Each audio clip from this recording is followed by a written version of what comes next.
தமிழக பதிவெண் கொண்ட ஆம்னி பேருந்துகளுக்கு கேரள வட்டார போக்குவரத்து துறை அதிகாரிகள் லட்சக்கணக்கில் அபராதம் விதித்ததுடன் பேருந்துகளை பறிமுதல் செய்வதாக குற்றம் சாட்டி 15க்கு மேற்பட்ட ஆம்னி பேருந்துகள் தமிழக கேரள எல்லையான கோவை வாளையார் பகுதியில் பயணிகளுடன் நிறுத்தப்பட்டதால் பெரும் பரபரப்பு நிலவியது.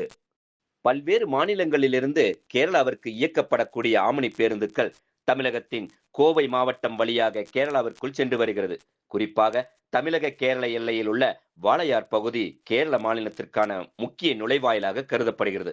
இந்த நிலையில் நேற்றைய தினம் கேரள மாநிலம் எர்ணாகுளம் பகுதியில் தமிழக பதிவெண் மற்றும் தமிழகத்திலிருந்து கேரளாவிற்கு இயக்கப்படும் 30க்கு மேற்பட்ட ஆம்னி பேருந்துகளை பறிமுதல் செய்த கேரள மாநில வட்டார போக்குவரத்து துறை அதிகாரிகள் ஒவ்வொரு பேருந்திற்கும் தலா 2.5 லட்சம் முதல் 3 லட்சம் வரை மாநில சாலை வரிக்கான அபராதம் விதித்துள்ளனர். இதைத் தொடர்ந்து நேற்று இரவு 8 மணி முதல் கேரளாவிற்கு ஆம்னி பேருந்துகளை இயக்க மாட்டோம் என ஆம்னி பேருந்து உரிமையாளர்கள் தெரிவித்திருந்தனர்.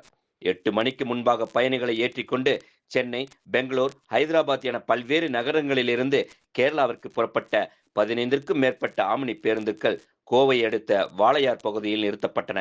ஏற்கனவே மத்திய அரசின் சுற்றுலா வாகனங்களுக்கான உரிமம் பெற்று நாடு முழுவதும் ஆம்னி பேருந்துகளை இயக்கப்பட்டு வருவதாகவும், ஆனால் கேரள மாநிலத்தின் கடந்த சில தினங்களாக தமிழ்நாடு பதிவெண் கொண்ட ஆம்னி பேருந்துகள் மற்றும் தமிழக உரிமையாளர்களுக்கு சொந்தமான ஆம்னி வாகனங்களை கண்டறிந்து கேரள வட்டார போக்குவரத்து துறை அதிகாரிகள் லட்சக்கணக்கில் அபராதம் தொகை விதிப்பதாகவும் ஆம்னி பேருந்து உரிமையாளர்கள் குற்றம் சாட்டினர்.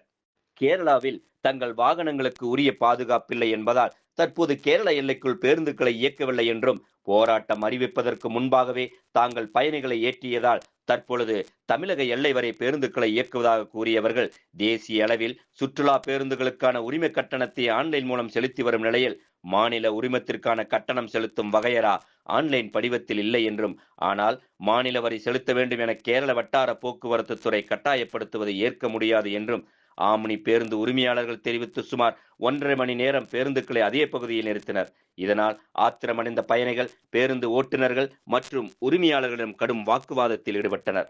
6 மணிக்கு எர்ணாகுளம் அடுத்த வைட்டிலா பகுதியை சென்றடையும் என தங்களை பேருந்தில் ஏற்றிவிட்டு தற்போது 7 மணியை கடந்தும் கேரளா எல்லையை கூட கடக்கவில்லை என ஆத்திரத்துடன் கூறிய பயணிகள் பல்வேறு பயணிகளுக்கு இடையில் இதுபோன்ற ஆம்னி பேருந்து உரிமையாளர்கள் பேருந்தை நடுவழியில் நிறுத்தியிருப்பது வேதனைக்குரியது என்றும் ஆவேசமடைந்தனர்.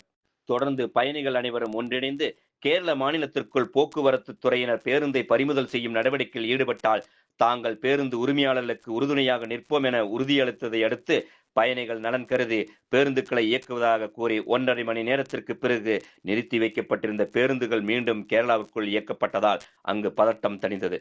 ஆனால் பல பயணிகள் ஆம்னி பேருந்து திடீர் போராட்டம் காரணமாக தேசிய நெடுஞ்சாலையில் இன்று கேரளாவிற்கு செல்லும் பேருந்துகளை இடைமறித்து அதில் ஏறி தங்களது பயணத்தை தொடர்ந்தது குறிப்பிடத்தக்கது.